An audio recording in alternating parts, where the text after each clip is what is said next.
আসছে কোরবানি, তো কোরবানিতে মশলা লাগবেই। তো সেই মশলা হতে হবে ফ্রেশ, স্বাস্থ্যসম্মত এবং সুস্বাদু। তো তেমনই একটা মশলা নিয়ে আসলাম আপনাদের জন্য। আমার সঙ্গে থেকে ফুল ভিডিওটা দেখবেন।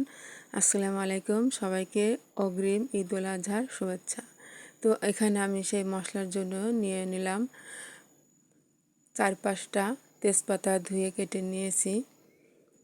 তারপরে দিলাম সাদা এলাচ, দারুচিনি,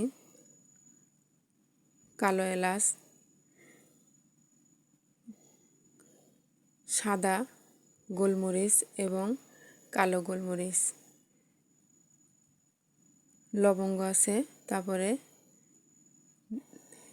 দিলাম 200 গ্রাম জিরা। তো এখানে দেখতে পাচ্ছেন জিরা ছাড়া আর যেগুলো আছে কি পরিমাণ দেখেই বোঝা যাচ্ছে। তো এখন আমি চুলায় চলে আসলাম। তো চুলায় একটা প্যান দিয়ে আমি সবগুলো একসঙ্গে প্যানে দিয়ে দিলাম। এখন আমি একদম লো আছে অনবরত নাড়তে থাকব।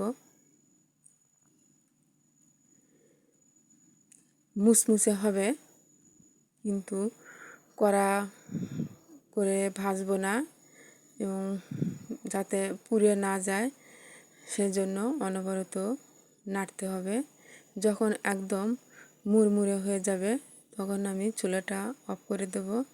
এই তো আমার ভাজা হয়ে গেছে, একদম ভিতর পর্যন্ত মচমচে হয়ে গেছে। তো এখন এই তো আমি ব্লেন্ডারে ব্লেন্ড করে নিয়ে আসলাম। তো মশলাটা আমি চেলে নেব না, একদম মিহি হয়ে গেছে, চালার দরকার নাই।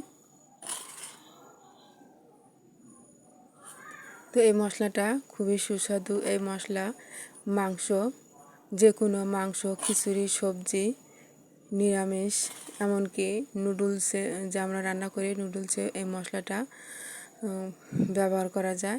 তো এখন আমি একটা শুকনো কৌটোতে আমি উঠিয়ে নেব। খেয়াল রাখতে হবে যেন কৌটোর ভিতরে কোনো বাতাস প্রবেশ না করে।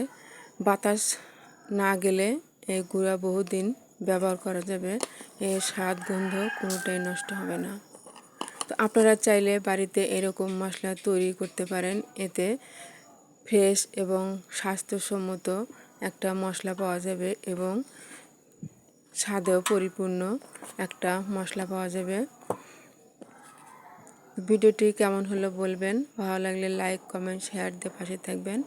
ভালো থাকবেন, সবার জন্য অনেক অনেক দোয়া রইল। আসসালামু আলাইকুম।